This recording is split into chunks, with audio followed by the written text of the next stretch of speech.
Bonjour à tous, je m'appelle Clément Payette et aujourd'hui nous allons parler déjà du quatrième épisode de la bande à Menu. La bande, on parle de Jean-Christophe Menu qui a fondé la maison d'édition L'Association. Là, dans le premier épisode, on a vu à peu près on va dire les sept fondateurs originaux de l'association. Ensuite, on a vu dans l'épisode 2 plusieurs collections originales de l'association.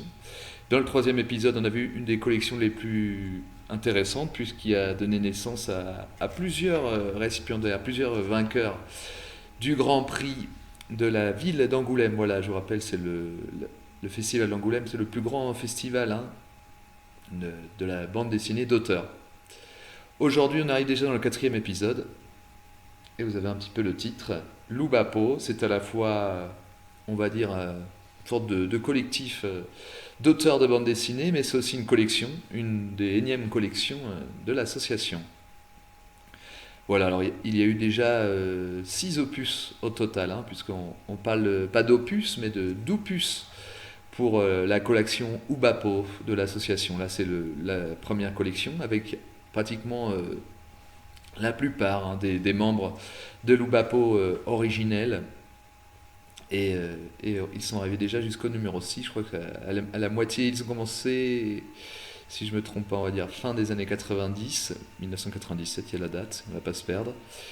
Et le dernier opus en date du sixième opus, pas de 2006, mais de 2015. Voilà.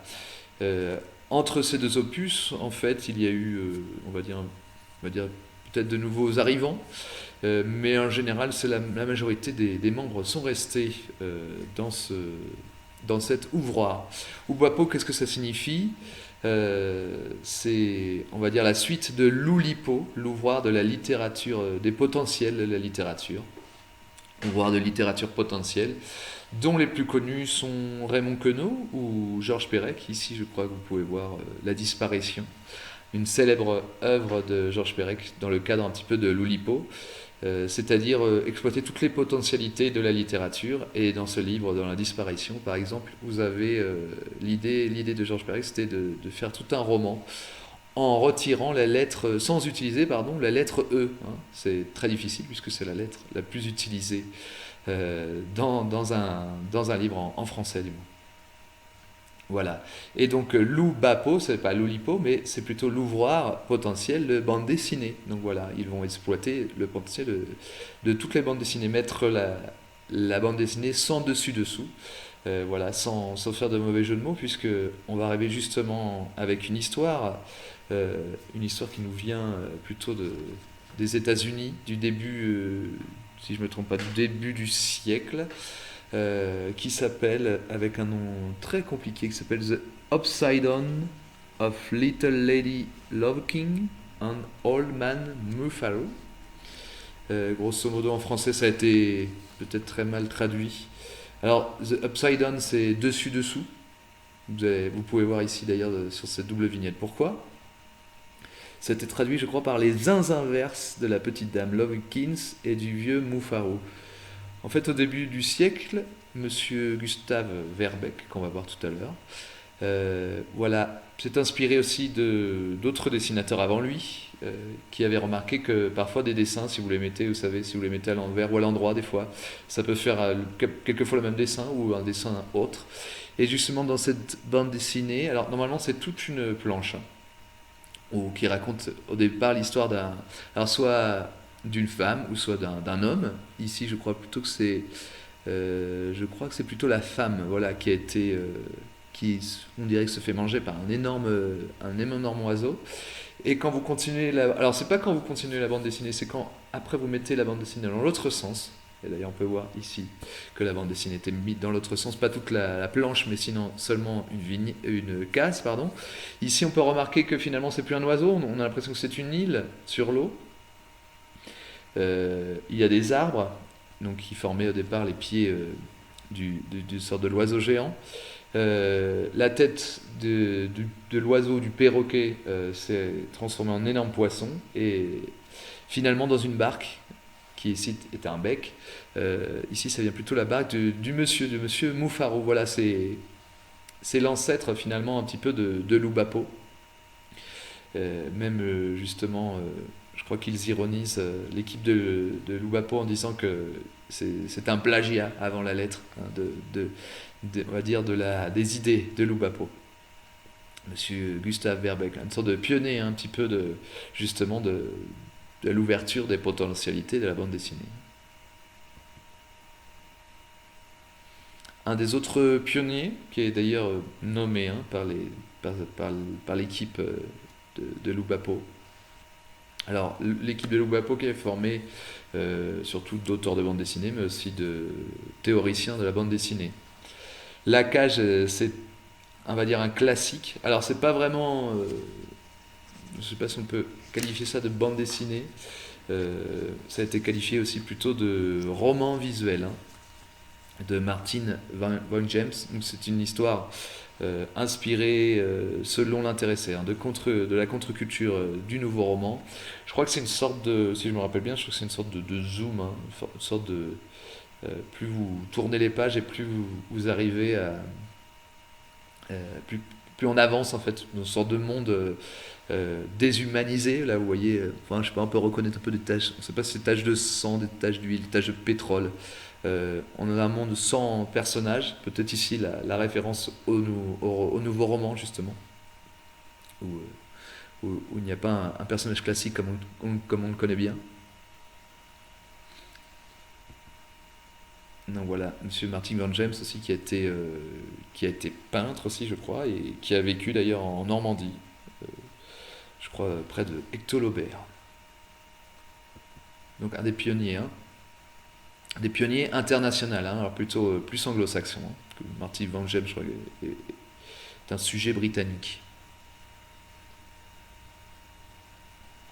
Un autre classique de la bande dessinée, alors plutôt encore une fois anglo-saxonne, puisqu'on est, je crois que Monsieur Moore est aussi sujet britannique, mais il a travaillé aussi beaucoup pour les super-héros. Euh, Ça, c'est une bande dessinée de la fin des années 80, donc toujours avant la création de l'association qui, je vous rappelle, a été créée dans les années 80, au début des années 90, avant Lou Bapo, justement, puisque la Lou Bapo, c'est final des années 90. Donc, tout ça, ce sont des précurseurs, hein, des personnes qui ont inspiré, hein, on va dire, Lou Bapo, que cite aussi, surtout pour Moore ou pour Martin Van... Pour toutes ces personnes ont été citées aussi hein, dans les livres d'abord de Lou Bapo en référence. Ici, il y a aussi un petit peu l'idée de palindrome visuel. C'est quelque chose qu'on peut voir, on peut lire dans les deux sens. Là, on peut le lire visuellement dans les sens. Alors ça, c'est un peu le symbole, je crois, d'un personnage de Watchmen, du fameux Rorschach. Alors, je ne sais pas si vous connaissez un peu l'histoire de Watchmen. Moi, je ne vais pas tout raconter, mais c'est une histoire, je crois que c'est une dystopie, c'est-à-dire la chronologie en fait, du monde connu, même de la chronologie de la fiction des super-héros a été changée. C'est-à-dire, par exemple, qu'est-ce qui se passerait si Richard Nixon était resté à la présidence des États-Unis? Qu'est-ce qui se serait passé si les États-Unis avaient gagné le Vietnam? C'est de ce dont parle Watchmen. Et Watchmen aussi, c'est une équipe de sortes de super-héros improvisés. Et un des super-héros s'appelle Rorschach, en relation justement au test de Rorschach. Vous savez, ce test qu'on fait à l'encre normalement, et on montre généralement ça à des patients. C'est censé dire quelque chose. Ici aussi, finalement, c'est toutes les vignettes et toutes les planches, je crois que c'est même pratiquement toute l'histoire qui est sous forme justement de Rorschach, c'est-à-dire sous forme de palindrome, c'est-à-dire d'une sorte d'histoire qu'on pourrait lire des deux côtés à la fois. Comme ici, on peut voir, par exemple, dans toutes ces vignettes, qu'il y a une sorte il y a une sorte de symétrie, si vous voulez, au milieu. Et finalement, un peu sous une forme de X, tout est plus ou moins en parallèle par rapport à cette scène. Non donc, on trouve encore une fois cette idée d'empreinte un peu de Rorschach, hein, dans cette bande dessinée d'Alan Moore et Dave Gibbons.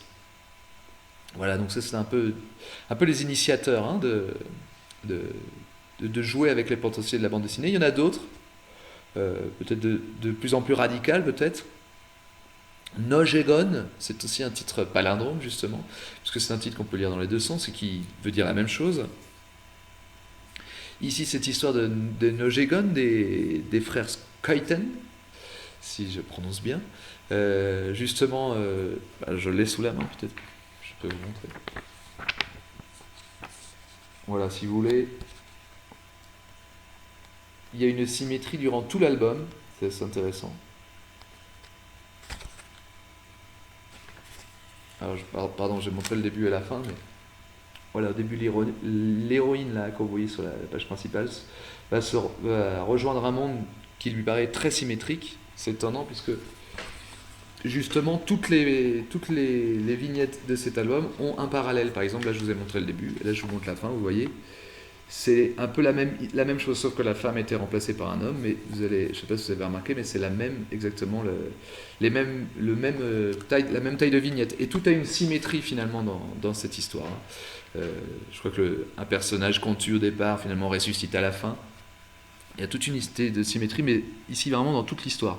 Et je crois que c'est pas forcément le cas, je crois, dans l'histoire de cet épisode de Rorschach, non, dans les 12 épisodes de Watchmen. Il y a vraiment une idée de symétrie, mais pas dans tout, je crois pas dans toute la narration, pas dans tout l'album.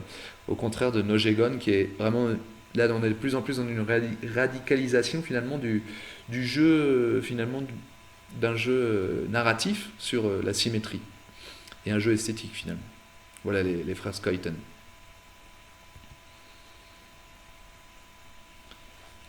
Voilà, on revient un petit peu à la naissance de l'association. Donc, un de ses fondateurs, Lewis Trondheim. Alors, pas des moindres. Hein. Il y a tout un, si vous voulez, il y a tout un,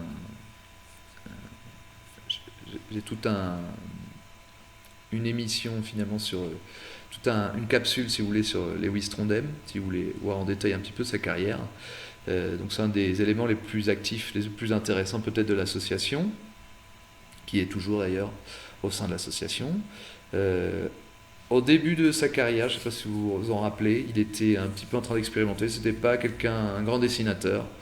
D'ailleurs, je crois qu'au début, il faisait même pas ses propres dessins. Je sais même pas si d'ailleurs c'est un de ses dessins. Euh, Lui, il avait compris. Enfin, il s'intéressait surtout à la narration de la bande dessinée. Et en fait, il a beaucoup commencé en photocopiant des vignettes, comme ici le dormeur. Et là, je ne sais pas si vous avez remarqué, mais dans ce strip, donc voilà, de cette histoire juste de trois vignettes, de trois cases, pardon, ce sont les trois mêmes cases. Finalement, en rajoutant seulement des dialogues, il se rend compte finalement qu'il peut raconter totalement une histoire. Et là, je crois que ce personnage d'ailleurs est en train de dormir avec sa femme, alors, une sorte de dispute. Et voilà, seulement en photocopiant trois cases, en répétant en répétant pardon, les motifs. Ça, non, alors, il y a beaucoup de noms techniques dans l'Oubapo. Je crois que ça s'appelle l'itération iconique. Je crois la répétition d'une image, justement, fait partie, sorte des jeux possibles, justement, de l'Oubapo. Hein. Donc voilà, un des précurseurs aussi de l'Oubapo, c'est aussi Lewis Trondheim. Non, en multipliant des dessins, on peut raconter totalement une histoire. Donc plus tard, avec l'hiver en noir et blanc, il va radicaliser un petit peu finalement le fait de jouer avec la répétition de code. Par exemple, juste ce petit carré noir et blanc, en fait, on a l'impression que c'est un paysage nocturne sous la neige. Donc il va jouer avec ça. Hein. Par exemple ici, un carré noir, c'est la nuit. Voilà la neige. Il rajoute, avec des tout petits éléments finalement iconiques ou on va dire graphiques, il est possible de raconter plein d'histoires. Et c'est même devenu une histoire dans un musée. Alors euh, finalement, il n'y a pas de limite finalement. Il n'y a pas de limite au dessin ou il n'y a pas de limite à la narration de la bande dessinée, puisque vous avez avec seulement des petits éléments, vous pouvez raconter de très grandes histoires jusqu'à les exposer. On retrouve aussi cette idée, alors on va dire de gaufrier. Le gaufrier, qu'est-ce que c'est? Le gaufrier, c'est justement le fait, ce qu'on retrouve beaucoup dans la bande dessinée. C'est pas forcément les meilleures bandes dessinées, mais le terme de gaufrier, c'est le terme un peu le plus connu pour agencer plusieurs cases. Une page de bande dessinée s'appelle le gaufrier parce que ça ressemble justement à une gaufre. Comme ici, comme vous avez pu voir avec les expérimentations de Lewis Trondheim. Et si vous avez une autre expérimentation peut-être un peu plus poussée, euh, je crois que c'est un Américain qui s'appelle, alors si je retrouve bien son nom, qui s'appelle Greg Shaw, pardon, et voilà, qui a fait le Traveling Square District. Son idée en fait c'est, euh, donc ça a l'air très un petit peu abstrait, hein, ce que je vous montre. Donc je ne sais pas si on a reconnu un peu un pont et un immeuble, et là ce sont des nuages, donc encore plus abstrait. Voilà, ici, encore une fois exposé, finalement dans l'Oubapo, on sort vraiment de la tradition de la bande dessinée, qu'on pourrait comment dire, représenter avec la fameuse bande dessinée type Astérix, Obélix ou Tintin. Alors, en général, le l'Oubapo, c'est vraiment des expérimentations, et on lorgne beaucoup aussi au niveau finalement des arts plastiques, puisque finalement, vous voyez, ces œuvres comme tantôt celle de Lewis Trondheim et tantôt celle de Monsieur Shaw, sont exposées dans des musées. Ici, vous avez l'auteur à côté. Alors, quelque chose d'important, c'est aussi la couverture de la bande dessinée, je crois, du travelling. Et en fait, le travelling, c'est un mouvement de caméra au cinéma. Ici, on est un petit peu dans l'idée de mouvement de caméra aussi dans sa bande dessinée. Je ne sais pas si vous avez reconnu le pont. Alors, je ne sais pas si c'est le pont de Brooklyn, mais ce pont rouge, vous reconnaissez peut-être les nuages qu'on vient de voir tout à l'heure dans le gaufrier. En fait, finalement, seulement avec cette image que vous voyez avec la couverture de son album, il va développer beaucoup d'histoires en faisant justement des zooms. Alors, c'est pas vraiment des travelling, hein, mais finalement ça reste des mouvements de caméra peut-être. En faisant des zooms, alors c'est peut-être plutôt optique, en zoomant, en se rapprochant sur les différents éléments de cette ville et de cette bande dessinée, il arrive à raconter des histoires. Voilà, maintenant on rentre vraiment. Alors je crois pas que c'est le cas de Shaw, mais pour le cas de Lewis Trondheim et le cas de Monsieur Baladi, ce sont vraiment des membres de alors tantôt de l'association puisqu'on est édité chez l'association, mais surtout de l'Oubapo qui va nous intéresser. Monsieur Baladi est un auteur, un artiste, comme vous voulez préférez l'appeler, intéressant, très intéressant, un peu. Je ne sais pas si vous avez parlé d'une nouvelle vague scandinave qui avait été éditée par l'association, on va en reparler je pense, mais il y a aussi plus ou moins une nouvelle vague suisse. On a déjà vu des auteurs suisses la fois dernière. Là, Monsieur Baladi, alors je crois que ça fait plutôt partie de la Suisse francophone. Ici, un travail très, toujours une fois un petit peu dans l'expérimentation, hein, puisqu'on en a l'Oubapo, et aussi un peu abstrait, puisque c'est l'histoire juste d'un petit trait. Et vous allez voir, seulement avec des tout petits éléments, finalement, euh, je ne sais pas si on peut dire iconique, mais graphique, vous pouvez raconter toute une histoire. D'ailleurs, ça me rappelle cette histoire de petits traits. Alors, on voit ce petit trait qui se balade, finalement, qui va rencontrer beaucoup d'autres traits, ou une pluie de traits. Ça me rappelle justement un petit peu euh, un, un- il y a, ça me rappelle un petit peu un devoir, hein, ou un exercice proposé par un professeur d'art plastique, hein, l'histoire d'un petit trait qui se métamorphose. Donc on est finalement, voilà, un autoportrait justement de Monsieur Baladi. On est vraiment dans l'expérimentation avec l'Oubapo. On va sortir un peu comme a fait Martin Van Gem, non, avec sa cage, qui date de la fin des années 60, je crois. On sort vraiment des frontières, hein, des frontières tantôt de littérature, tantôt de la bande dessinée classique.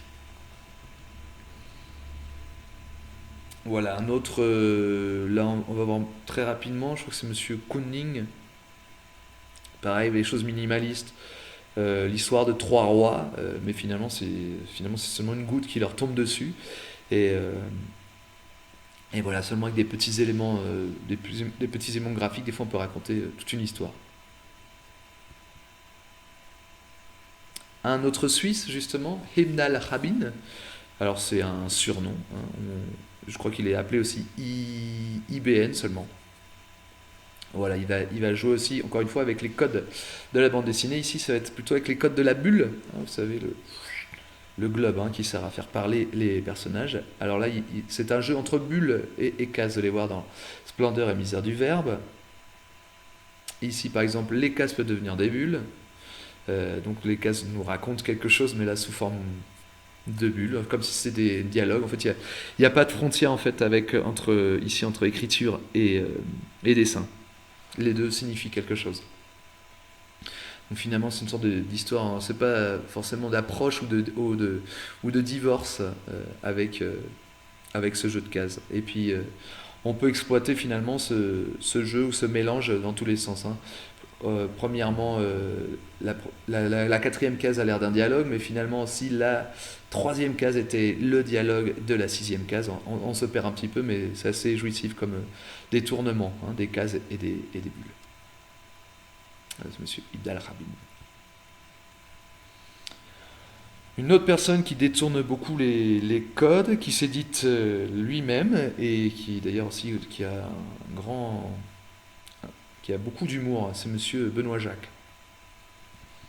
Donc ce comic trip, c'est une sorte de jeu de mots, vous avez vu, qui n'a pas besoin de dialogue, ou alors il faut savoir le chinois peut-être.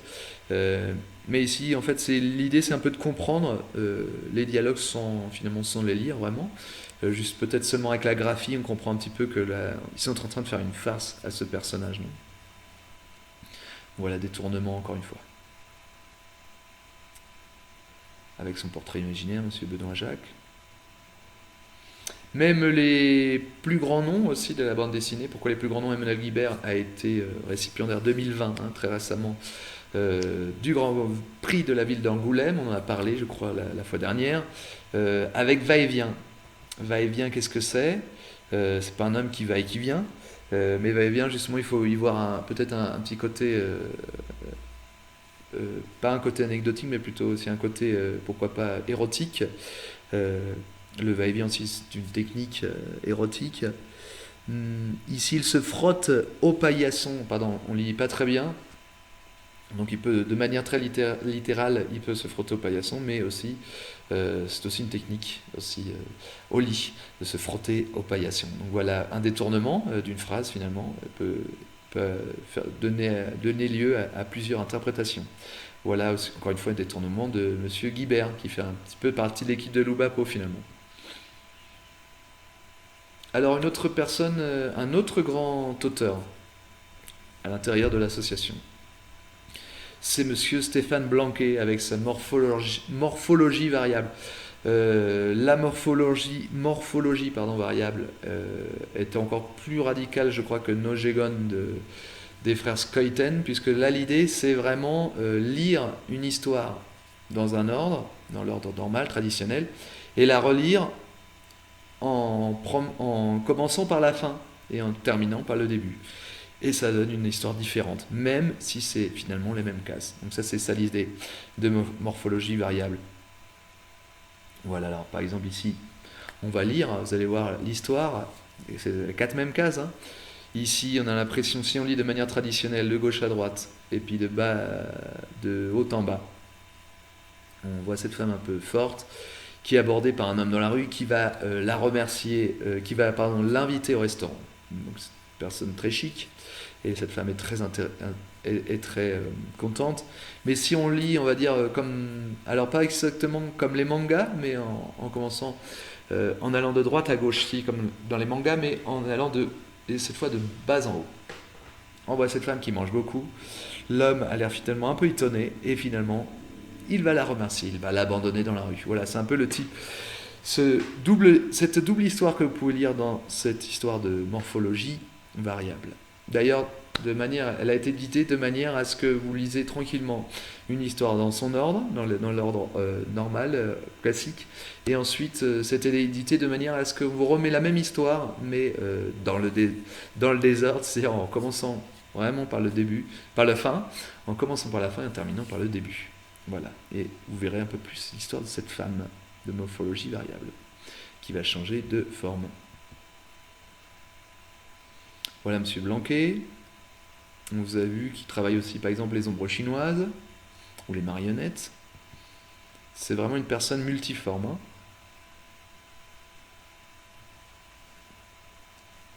Donc voilà, il aime bien toujours le bizarre, l'écœurant, la sorte d'histoire d'animaux inconnus, hein, qu'un personnage, euh, une sorte de savant fou va récupérer. Il a été invité donc par ses amis Johann Sfar et Lewis Trondheim à faire partie du Donjon. Vous savez, cette grande série et d'Heroic Fantasy créée par Trondheim et par Sfar. Quand il ne la dessine pas, ils la font dessiner par d'autres personnes. Donjon Monster, c'est une série qui doit toujours terminer en heure, comme Le Noir Seigneur. Et ici, je crois qu'on est plutôt vers la fin du donjon, puisque je crois que le personnage principal au début du canard est devenu une sorte de dictateur. Et le Donjon Monster, c'est plutôt une série sur les personnages, voilà, du donjon. Donc, apparemment, Monsieur Blanquet a choisi plutôt une période un peu plus apocalyptique, puisqu'on est proche de l'Armageddon, je crois, dans cet album. Monsieur Blanquet, c'est un fin aussi cinéaste. Il s'est inspiré, je crois, de la créature du lac Noir, je crois, dans son enfance. Donc finalement, il était très marqué aussi par le cinéma. Ici, vous pouvez voir, je crois, c'est toute une recompilation de tous ces films d'animation. Je vous invite à aller voir, ne serait-ce que sur Internet. Donc touche à tout vraiment, Monsieur Blanquet, et aussi il a été exposé maintes et maintes fois dans des musées, dans des galeries, puisqu'il fait aussi il travaille aussi les textiles, hein, par exemple. C'est aussi un éditeur, alors il a édité aussi les fameux, les fameux fanzines, hein, les magazines faits par des fans, et le fameux Chacal Puant, et il a édité d'ailleurs la fameuse Julie Doucet, par exemple, je crois qu'on en a parlé la fois dernière, qui a gagné, je crois que c'est la dernière, qui a remporté le Grand Prix de la ville d'Angoulême, donc 2022. D'autres détournements de l'équipe de Loubapo, celui de Jochen Gerner. Là, c'est vraiment dans un détournement, je ne sais pas si vous pouvez reconnaître l'album de Tintin en Amérique, qui a été recolorié tout en noir pour donner, pas Tintin en Amérique, pardon, mais TNT en Amérique, donc de la dynamite en Amérique. Monsieur Jochen Gerner donc, a récupéré, je crois, des vieux Tintin en Amérique, collectionnables, mais il a préféré les redessiner tout en noir pour refaire finalement, par effet de cache, recréer toute une histoire, alors très minimaliste, puisqu'on peut reconnaître à peine des véhicules ou des usines. C'est sorte de faire une histoire, l'histoire classique de Tintin, en refaire une sorte d'abstraction, hein, vraiment. L'idée de détournement de Jochen Gerner. Donc je crois qu'il nous vient de Lorraine, puisqu'il a parlé du saint patron. Voici le Saint Nicolas, un de ses travaux assez intéressants. Il nous a fait tout un travail aussi un peu comme un documentaire en bande dessinée sur le saint patron. Donc il a récolté un peu tous les Saint Nicolas possibles en Lorraine. C'est un travail assez intéressant. En même type de détournement, on a Monsieur Van der Meulen. Alors lui ne fait pas partie de Loubapo exactement, mais en Belgique aussi. On détourne aussi des fois la bande dessinée. Ici, dans Rix Remix, c'est remixé un petit peu tous les passages un petit peu répétitifs, pourquoi pas, de Ricochet. Par exemple, tous les moments de bagarre recompilés sur la même planche, par exemple. Voilà, Monsieur Van der Meulen. Aussi qui s'est rendu célèbre avec l'adaptation de Sapiens, fameux roman sur l'histoire de l'humanité, hein, qu'il remet en bande dessinée. Hein. Je crois qu'il y a 3 volumes jusqu'à aujourd'hui. Dans l'idée de répétition, comme on dit d'itération dans Loubapo, quoi de mieux que Vincent Sardon, puisque il s'est rendu célèbre ensuite à ses propres tampons. Donc voilà, la répétition est plus facile finalement grâce à des tampons. Voilà, Monsieur Vincent Sardon qui fait aussi partie justement de Loubapo. Et d'ailleurs, ce livre a été édité, je crois, par l'association justement, qui remet un petit peu, qui expose un petit peu justement tout son travail graphique. On peut même recréer finalement des œuvres d'art contemporaines. Je crois qu'on dirait un petit peu on dirait on dirait du Dubuffet, hein, ces peintures. Finalement, il est possible finalement de reproduire hein, même des œuvres célèbres seulement avec des tampons. Là, vous avez un exemple. Un autre auteur important de l'association, c'est François Hérol, et qui fait aussi partie de l'Oubapo. Ici, pourquoi avec Jean qui rit, Jean qui pleure, vous pouvez remarquer que ces personnages qui se ressemblent beaucoup, à part, je crois qu'ils ont les moustaches justement. Jean qui rit a les moustaches plutôt comme un sourire, et Jean qui pleure a les moustaches plutôt qui partent en bas. Ils font toujours les mêmes gestes, mais finalement ils n'habitent pas, ne sont pas forcément dans le même milieu. Jean qui rit est plutôt un homme riche et Jean qui pleure est plutôt un homme pauvre. On dirait un petit peu le générique d'Amicalement Vôtre justement, avec en parallèle les personnages. Ce soit un est en train de soulever sa femme et l'autre doit soulever, je ne sais pas si c'est un matelas ou un baril. Vous avez un petit peu le chef, le patron d'une usine, hein, puis l'employé. Et bizarrement, il arrive que des bonnes choses au patron et que de mauvaises choses à l'employé. Voilà, monsieur Hérol, qui a toujours un ton caustique. Et là, ce qui va nous intéresser aussi, c'est il a dessiné, publié de même par l'association, il a dessiné justement les fameux moments clés de l'association. Et on pourra reconnaître ici justement, alors je ne sais pas ici c'est Étienne Robial et Florence Sestac, mais on voit l'arrivée justement de l'association quand ils vont déposer leur statut pour faire une association. Et là vous pourrez reconnaître dans l'ordre Lewis Trondheim, Jean-Christophe Menu, David B, Stanislas le chauve, et la personne qui fume, je pense que c'est Kilofer. La personne émaciée près de la porte, alors je ne reconnais pas personnellement, mais ça doit être Stanislas. Et puis on reconnaît, je pense. Alors, pardon, c'est pas Stanislas, c'est Moquette. Et la personne avec les dreads, j'imagine que c'est Matt Conture. Une autre personne en parallèle aux États-Unis fait partie, justement, de l'Oubapo de l'association. C'est Matt Madden, d'ailleurs, qui a vécu aussi, je crois, au Mexique, et qui a lancé, je crois, récemment. Il y a une autre branche de l'Oubapo, alors il ne s'appelle pas comme ça, mais très similaire à l'Oubapo, qui commence au Mexique. Et peut-être grâce à monsieur Matt Madden, qui avec sa femme, je crois, Jessica Abel, ont vécu au Mexique. Donc ils font des petits un petit peu, alors, à la fois aux États-Unis et au Mexique, hein, pour l'association, pour l'Oubapo. Donc c'est vraiment la branche américaine. Et lui, on va dire, c'est avec ses 99 exercices de style, c'est un petit peu comment raconter la même histoire de différentes manières. Ici, c'est en se faisant un petit peu son roman graphique, c'est-à-dire en se représentant lui-même, en faisant un peu son autobiographie dessinée, en racontant une histoire. Non, je crois il était en train de travailler à l'ordinateur, il est descendu au frigo. Et après, il ne savait plus pourquoi il était venu ici. Et ici, il la raconte d'une autre manière. Donc voilà, il va le raconter, je crois, justement de 99 manières.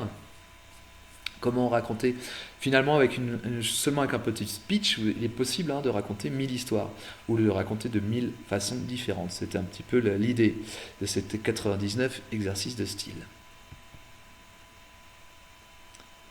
Un autre travail de monsieur Bourdeau. Donc voilà, j'ai choisi peut-être de garder ça, un petit côté minimaliste sans doute, et on dirait un peu des histoires, pourquoi pas un petit peu kafkaïennes, alors je sais pas, avec des personnages solitaires. Donc lui aussi, je crois qu'un petit peu à part de l'Oubapo. Encore une fois, un petit peu dans l'international, la branche espagnole peut-être, avec monsieur Sergio Garcia, toujours avec son acolyte Lewis Trondheim, qui s'est finalement internationalisé un petit peu. Ici, c'est intéressant, là on dirait vraiment plutôt un livre pour enfants, hein, on s'éloigne un petit peu des mondes de la bande dessinée. Ici, l'histoire des trois chemins, l'idée finalement c'est... alors là, on voit pas très bien, là, on n'a pas, c'est pas exactement une page, mais là c'était pour voir en détail, que finalement on va suivre le trajet en même temps, finalement, en simultané, On va avoir le trajet de 3 personnages sur leur propre trajet qui finalement, vous allez voir, alors, pardon, euh, finalement plus tard vont se croiser. Mais vous avez vu que ici finalement c'était une idée un petit peu originale de raconter une histoire. C'est pas vraiment, on sait pas vraiment si c'est un livre pour enfants, c'est pas vraiment si c'est de la bande dessinée. Mais encore une fois, on est en train de travailler les possibilités de finalement de. Alors je sais plus si on pourrait même appeler du roman graphique ou du roman visuel, mais on, on écarte encore une fois on repousse les possibilités à la fois de la bande dessinée et à la fois du livre pour enfants. Sergio Garcia et Lewis Trondheim qui vont continuer à travailler ensemble. Ici, on peut reconnaître dans ce livre qu'ils ont fait en commun que, on va dire, Sergio Garcia qui va dessiner, et peut-être, je sais pas, c'est Lewis Trondheim peut-être qui va écrire le scénario. En tout cas, l'idée, c'est, bon, en tout cas, ils se représentent tous les deux. Et ici, ils nous apprennent un peu à faire de la bande dessinée en nous rappelant un petit peu les codes. Et on sait bien finalement que Lewis Trondheim est des auteurs de l'association qui a le plus repoussé un petit peu les limites, comme on a vu tout à l'heure de la bande dessinée. Donc pourquoi pas essayer d'apprendre un petit peu, faire apprendre un petit peu les codes classiques aussi de la bande dessinée. Vous avez sans doute reconnu l'histoire de Tintin les cigares du pharaon. Alors un petit peu l'ancienne version. Mais ici l'idée c'est de faire une réduction. C'est on va dire une des gymnastiques de Loubapo, une des possibilités de Loubapo. Réduire une histoire. Là, selon Gilles Simon, les cigares du pharaon étaient réduites en une page. Voilà, ce Gilles Simon aussi qui travaille à la fois, qui a travaillé beaucoup, je crois, pour le musée d'Angoulême, aussi pour le festival d'Angoulême, et aussi qui a un pied aussi dans le cinéma, parce que c'est le fils de Monsieur Michel Simon, je crois, le fameux créateur de Positif. Donc aussi Gilles Simon aussi a produit aussi, des films, je crois de Wong Kar-wai, et il est aussi concepteur aussi de menus, des menus de DVD. C'est aussi un des grands penseurs avec Thierry Groensten. La construction de la cage, vous avez vu pourquoi Martin Van Gem était aussi important pour l'équipe de Loubapo. Voilà, monsieur Thierry Groensten. Un grand nom de la bande dessinée, puisque c'est un grand théoricien aussi. Il a écrit justement main dans la main, je crois, avec monsieur Simon, la bande dessinée Son histoire et ses maîtres, que je vous conseille. Il a travaillé beaucoup à Angoulême, je ne sais pas s'il travaille encore à Angoulême. En tout cas, il a aussi une maison d'édition aussi, je crois maintenant. Il a réalisé énormément d'expositions. Je crois une des dernières en date, d'ailleurs, était sur Baudouin, dont on va parler. Art Spiegelman, par exemple, donc les grands classiques de la bande dessinée. Une de ses premières monographies était sur Jacques Tardy, donc c'est pour ça qu'il nous intéresse et il va nous intéresser. On peut reconnaître d'ailleurs les murs, les fameux murs, je crois, de la maison d'Adèle Blanc-Sec derrière Jacques Tardy. On avait déjà vu plusieurs fois, je crois, ce document, le colloque de Cerisy. Je ne sais pas si vous vous rappelez, mais Thierry Groensten avait invité le fameux Jean-Christophe Menu à venir faire le colloque de Cerisy. Ce sont des sortes de colloques généralement sur les arts. Ici, la bande dessinée récit et modernité date de 1987, je crois. Donc c'était un petit peu avant la création de l'association. On peut reconnaître d'autres personnes qu'on verra plus tard, qu'on a déjà vues. Pardon, Harry Morgan, par exemple. Elle faisait partie déjà de cette équipe du colloque de Cerisy. Donc des réflexions sur la bande dessinée. Et justement, c'est 10 ans avant, des pensées sur quelles étaient les potentialités. Je crois qu'il y a justement monsieur Vincent Amiel, un professeur de cinéma, qui avait déjà fait justement, qui a fait dans ce livre justement une analyse un petit peu justement de la cage déjà à l'époque de Martin Van Gem. Monsieur Thierry Groensten aussi s'est entretenu avec le fameux Lewis Trondheim, donc aussi de l'association. On continue, donc là voilà, on a vu un petit peu des théoriciens finalement de Loubapo. On continue sur des personnes qui ne sont pas forcément, qui faisaient pas forcément partie de Loubapo, et finalement qui exploitent finalement qui ont exploité aussi de leur côté la bande dessinée. Il s'appelle LL de Mars. Alors, je sais pas, LL, je sais pas exactement c'est les initiales de quoi, mais en tout cas, monsieur LL de Mars, vous avez vu, joue vraiment avec le format du livre. On a l'impression qu'il a découpé les cases, quelque chose qui va servir aussi, voilà, monsieur LL de Mars, qui va servir beaucoup à Marc-Antoine Mathieu, qui va nous intéresser beaucoup. Alors, je ne sais pas si c'est vraiment un autoportrait, mais en tout cas, il ressemble beaucoup à ce personnage. Marc-Antoine Mathieu, alors sans doute inspiré aussi par quelqu'un qui a beaucoup inspiré Lou Bapo, c'est Winsor McCay avec son personnage de Little Nemo aussi. Je ne sais pas si vous vous rappelez, mais dans Little Nemo aussi, on joue beaucoup avec la taille, tantôt des personnages, mais aussi des cases. Hein, et on met aussi beaucoup au sans dessus dessous au début du siècle, hein, avec Winsor McCay ou Gustave Verbeck. On met aussi beaucoup sans dessous dessous un petit peu la page, ou c'était les pages de journaux à l'époque, hein, mais la pagination. Un des personnages principaux de Marc-Antoine Mathieu, Julius Corotin Haquefac. Haquefac, c'est un nom un peu curieux, un peu original. Je ne sais pas si vous pouvez bien lire, mais à l'envers, en fait, ça forme Kafka. Donc vous voyez encore une fois un petit peu des inspirations kafkaïennes dans la bande dessinée. L'origine, finalement, c'est un personnage, je crois, qui travaille au ministère de l'Humour. Donc une sorte d'histoire un peu de non-sens. Monsieur Corentin Haquefac va se rendre dans un monde où il existe une anticase, en fait un peu comme le fait LL de Mars en ce moment. Dans l'anticase, dans l'histoire de l'origine, c'est une sorte de personnage, on dirait aussi une sorte de policier, de privé, non ? Il va rencontrer durant toute son histoire en fait des documents qui va se rendre compte que finalement ça raconte sa propre vie en forme de bande dessinée, de son présent, de son passé et de son futur. Et ensuite vous verrez aussi dans cet album, finalement ce professeur montre l'idée d'une anticase. Et l'anticase, qu'est-ce que c'est ? Finalement c'est que dans cette histoire, il existe, dans cet album même, c'est un seul album où il y a un trou découpé à la place d'une case, et c'est vraiment ce qu'ils appellent l'anticase dans cette histoire, ce qui permet finalement au personnage et à nous lecteurs, de à la fois voir un petit peu le futur de l'histoire, parce que l'anticase, la case coupée montre ce qui va se passer plus loin dans l'album, et à la fois quand vous tournez la page, cette anticase finalement va faire l'effet inverse. Vous allez pouvoir voir ce qui s'est passé dans le passé grâce à cette anticase dans cet album. Voilà, un concept un peu compliqué, mais justement Marc-Antoine Mathieu va exploiter finalement en parallèle, hein, parce que l'origine ça date des années 90, en parallèle au début de l'association finalement, même avant, de manière un peu comme un précurseur, même s'il va être édité aussi par l'association, un grand précurseur de Lou Bapo. Hein. Voilà, l'anticase c'est un peu l'idée aussi de cette case, où un peu comme un ascenseur, on peut piocher finalement dans la vie d'un personnage.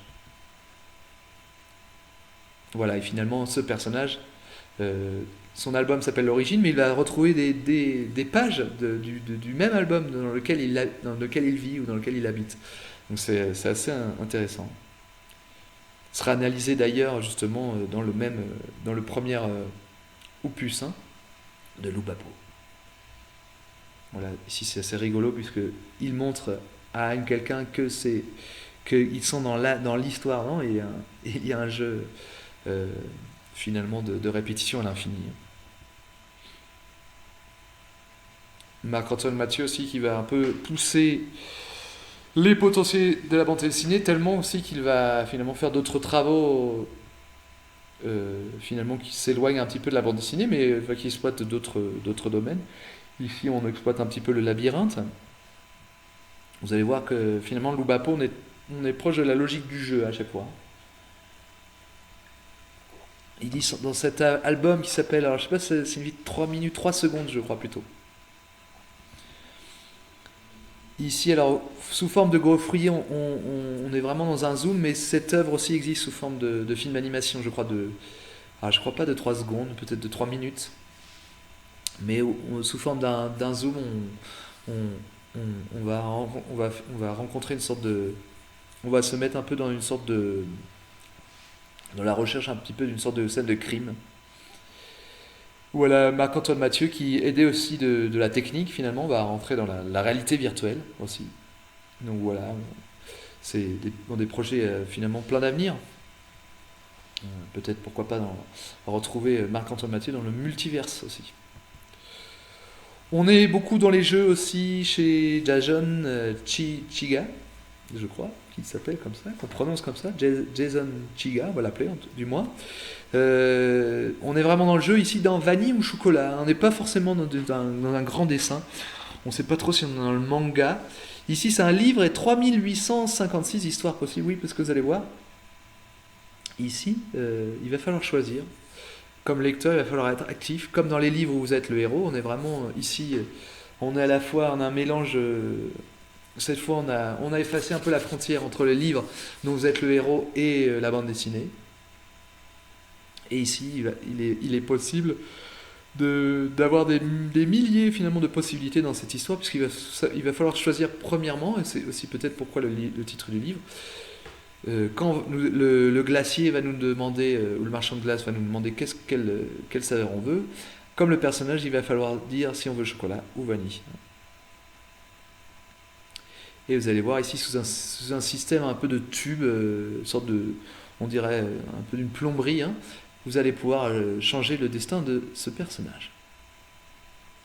Voilà, alors finalement, vous allez voir, même s'il s'agit de choisir quelque chose de très simple, vous allez voir que finalement ce personnage va être pris dans des engrenages d'histoire à remonter le temps. Vous allez voir son double, là, il est déjà en train de lui dire ne pas choisir le chocolat ou la vanille.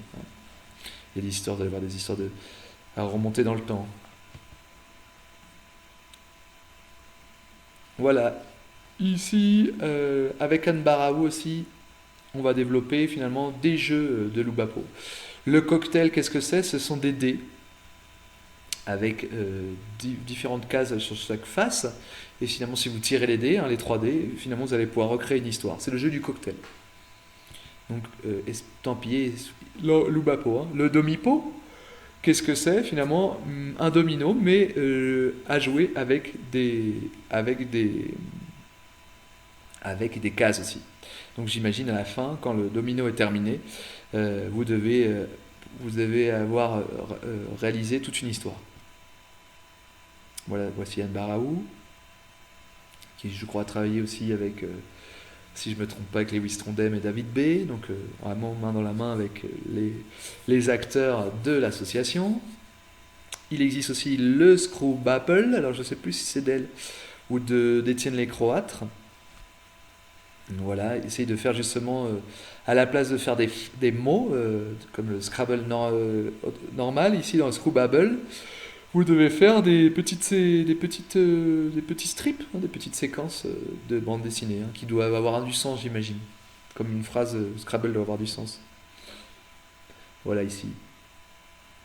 C'est quoi ce bruit? On dirait des flageolets. C'est terrible, moi aussi. Voilà, donc ici, on imagine que ces personnages ont eu des paix. Donc ici, je pense que cette petite séquence doit pouvoir compter au Screwbapple. Voilà, dans le jeu, on est toujours dans le jeu, mais dans le jeu plutôt graphique, dans le Wall Strip, le collectif Wall Strip. L'idée, finalement, c'est avec un seul strip, le développer, finalement, se l'approprier, pardon, et en faire un petit peu quelque chose de rigolo. Donc voilà, ici, finalement, quelqu'un va raconter la bonne année. Et ici, vous avez un champion là. Ça va nous permettre de faire un peu la transition. Le champion, le pape de Loubapo au jour d'aujourd'hui, c'est Étienne Lécroâtre. Et voilà, qui a réalisé ce dernier strip dans ce collectif Wall Strip. Alors il commence avec des personnages, Pervenche et Victor, qui ont l'air un petit peu ridicules, qui racontent d'ailleurs des histoires un petit peu bébêtes. Mais là, l'histoire, je ne sais pas si vous vous rendez compte, il y a un petit trait. L'histoire, c'est de plier d'une certaine manière ces 2 pages, et vous verrez que ces personnages peuvent dire totalement autre chose. Parfois des choses grivoises, justement. Donc pour changer un petit peu cette histoire un peu cul à praline, hein, de Pervenche et Victor. Dans le cercle vicieux, encore une fois, Monsieur Lécroâtre est en train de développer des histoires, développer les potentialités de la bande dessinée. Ici, vous pouvez lire l'histoire d'un sens et vous pouvez aussi la lire dans un autre sens. Et un petit peu comme faisait Monsieur Blanquet, mais ici encore plus difficile l'exercice puisque c'est avec du dialogue. Alors ici, par exemple, je sais pas, le personnage, on peut s'en rendre compte un petit peu, mais je sais pas, il parle, il y a toujours un jeu de drague, non, avec cette femme et cet homme. Il dit un coup, c'est ça. Oh, le professeur, jamais je n'oserais. Donc finalement, il n'a pas l'air, ça a l'air un peu inoffensif ce dialogue. Ah, je sais à quoi vous pensez. Vous allez me dire, n'insistez plus. Tirons, tirons un trait sur ces amusettes. Donc voilà, finalement, une sorte de discussion un petit peu monotone entre ce couple. Et finalement, si vous lisez de l'autre côté, hein, si vous lisez non plus de droite à gauche, mais de gauche à droite, mais sinon de droite à gauche, un peu comme les Japonais, mais en allant aussi de bas en haut, il dit ah, je sais à quoi vous pensez, vous allez me dire, n'insistons plus, tirons un coup, c'est ça. Voilà, tirer un coup, c'est autre chose, si on le lit dans ce sens-là. Et là, cette femme est un peu plus timide. Oh, monsieur le professeur, jamais je n'oserais. Donc voilà, vous avez bien vu que finalement, c'est une histoire qu'on peut lire dans les deux sens. Dans le cycle, c'est un peu moins radical, mais on joue par exemple avec les cases, avec les marges. Ici, ce personnage enfonce sa main dans une des cases, mais finalement, dans son autre case, il a aussi la main enfoncée, mais il va l'enfoncer sur les fesses de sa collègue. Donc voilà, finalement, tous ces détournements pour donner un côté caustique, hein, forcément. On va retrouver toujours ces mêmes personnages. Donc finalement, ces mêmes personnages aussi qui sont en train de se voir finalement dans une sorte de glace, parce que ces sortes de scientifiques ont réussi à trouver finalement la possibilité de passer à travers les cases. Ça, c'est assez rigolo. On les retrouvera, hein, ces personnages, dans l'élite à portée de tous. Il y a 3 ou 4 albums, je crois, avec les mêmes personnages. Et ici, finalement, ils vont être un peu comme des agents secrets. Ils vont être déguisés finalement en d'autres personnages de bande dessinée. Et là, on peut voir finalement dans celle-ci, ce personnage retire un petit peu son camouflage. On est dans le détournement, encore une fois. Un autre florilège, feu d'artifice de détournement, c'est, on va voir un petit peu les deux amours, de l'Étienne Lécroix. C'est à la fois le dessin, l'art peut-être, et aussi les mathématiques. Donc, quoi de mieux de faire un petit peu la synthèse de ces deux passions avec les contes de la rue Broca, les contes de notre enfance, et des contes. Et cette fois aussi, on va compter. On va compter, pourquoi pas, on va démultiplier, pourquoi pas le nombre de cases, jusqu'à temps qu'on ne puisse plus les lire. Ici, on est vraiment dans une sorte de détournement assez complexe. On lit deux histoires. Mais on va associer les cases et on va essayer d'en tirer un nouveau dialogue. Il y a même un petit dialogue qui peut s'incorporer dans cette version centrale. Nous ne sommes que poussière. C'est assez complexe. Hein. Ici, un système de lecture sous forme de manière, on va dire, en multipliant toutes les possibilités de narration. Ici, vous pouvez lire, vous pouvez prendre le sens de lecture selon les flèches, comme est indiqué au milieu. Hein. C'est-à-dire, d'être en bas, vous pouvez revenir à la case ici. Et voilà, vous suivez le parcours et vous allez voir que toutes ces lectures finalement ont un sens, hein, même si ça paraît improbable qu'on puisse lire une histoire avec le même nombre, en changeant l'ordre des cases. Normalement, ça ne devrait plus avoir de sens, mais ici, si ça a du sens, si vous suivez bien le sens qui vous est indiqué au milieu. Voilà, donc les croates finalement qui se fait un autoportrait, voilà, avec les numéros, puisque finalement aussi, il est effectivement finalement aussi intéressé par les mathématiques. Je crois que Monsieur Villani, hein, notre médaille Phil, je crois, de mathématiques aussi, s'est associé, je crois, récemment avec Monsieur les Croates. On termine, alors plus rien à voir avec Oubapo, on termine avec une autre collection de l'association, c'est la collection hors collection, je crois, justement. ou plutôt, pardon, non, une collection totalement à part, c'est pas leur collection, c'est l'arrière-boutique. En cherchant bien dans la boutique de l'association, vous trouverez un hommage à Monsieur Papon. Donc ici, c'est peut-être une manière de faire un hommage à un auteur comique. On peut voir une de ces cases ici, donc, entre l'histoire de Monsieur Papon, qui est... alors, je crois pas que c'est l'auteur, mais euh, ici, c'est rendre hommage à un auteur du passé disparu, et dont on ne connaisserait pas assez, remettre au goût du jour un auteur du passé. Voilà, un auteur qui avait un personnage qui s'appelait Monsieur Papon avec son chien. Et l'idée, c'est, voilà, il s'appelait Mars, pardon, cet auteur qui faisait ce petit strip. Voilà, à chaque fois, c'était l'histoire d'un petit monsieur et son chien, et des petites histoires très drôles, voilà, très caustiques, très simples. C'est Monsieur Mars qui faisait ça dans les années, à la fin des années 50. Et en amoureux, finalement, en amoureux de ces auteurs du passé comique, finalement, l'association a décidé de rendre un grand hommage en convoquant beaucoup de grands auteurs de la bande dessinée, en faisant eux-mêmes leur version de Monsieur Papon. Donc là, ici, vous avez Monsieur François Hérol qu'on a vu tout à l'heure, Monsieur Petit Roulet. Et entre autres, vous avez trois grands noms de la bande dessinée. Surtout d'ailleurs justement des personnes, des rois de la caricature. J'ai pensé à Monsieur Lefred Touron ici, que vous pouvez voir dans son auteur-portrait de loin, donc il faudra des jumelles. Monsieur Lefred Touron a édité aussi beaucoup de fois à Flux Glacial. C'est un des grands caricatures à la fois de Flux Glacial, aussi peut-être vous l'avez vu à l'équipe, mais aussi à Charlie Hebdo. Hein. Donc c'était vraiment quelqu'un d'humour caustique, Lefred Touron, qui est très gland avec son personnage. Euh, voilà, ici c'est une recompilation de ces caricatures. Mais il a aussi travaillé au scénario, notamment pour Super Dupont, pas des moindres.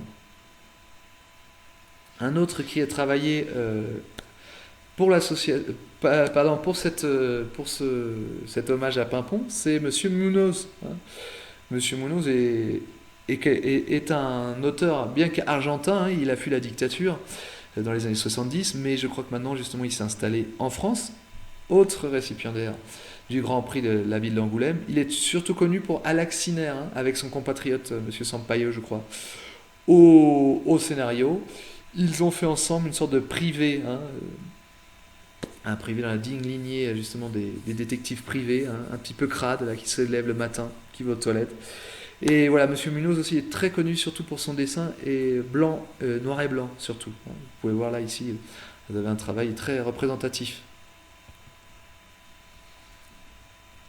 Un autre célèbre dessinateur qui nous a quittés, je crois aussi justement autre récipiendaire aussi de la ville d'Angoulême à la fin des années 80, j'ai nommé Monsieur Pétillon, qui s'est rendu célèbre surtout pour Jacques Palmer, un autre privé justement, et qui s'est rendu célèbre exactement aussi pour l'enquête corte, fameuse enquête corte très caustique.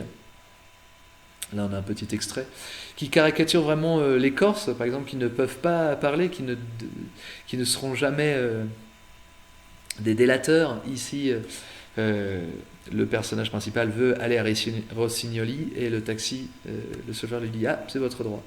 Il demande si c'est bien Rossignoli et le chauffeur on le dit, il ne veut pas se mouiller, hein, ne veut surtout pas comment dire dénoncer qui que ce soit. Cet humour bien sûr va être adapté au cinéma de manière très rapide, avec Christian Clavier dans le rôle de l'enquêteur Palmer, mais aussi dans le rôle du Corse méchant ou sympathique Jean Reno. Voilà, c'était le film, l'adaptation de l'enquête corse. Alors apparemment, on ne respecte pas beaucoup la bande dessinée. Monsieur Pétillon s'est aussi attaqué finalement un peu à l'intégrisme avec l'affaire du voile. Ici encore une fois avec des passages aussi très caustiques, puisque ce personnage apparemment d'intégriste en train de dire à la vendeuse d'un magasin où on vend des voiles que ce voile est un peu transparent. Donc on va dire il cherche un petit peu la petite bête. Donc voilà, encore une fois, on est encore une fois en deux strips, on arrive à rire beaucoup avec cet auteur à la fois de bande dessinée et aussi de caricature qui est Monsieur Pétillon, qui nous a quittés je crois très récemment, je crois en 2019. Donc voilà, on va dire que c'est son hommage à lui finalement, à la fin de cette vidéo. Voilà, je vous quitte avec l'année du tag selon Monsieur Pétillon. Voilà, on se retrouve très prochainement. On ira cette fois la prochaine fois dans leur collection. Merci beaucoup.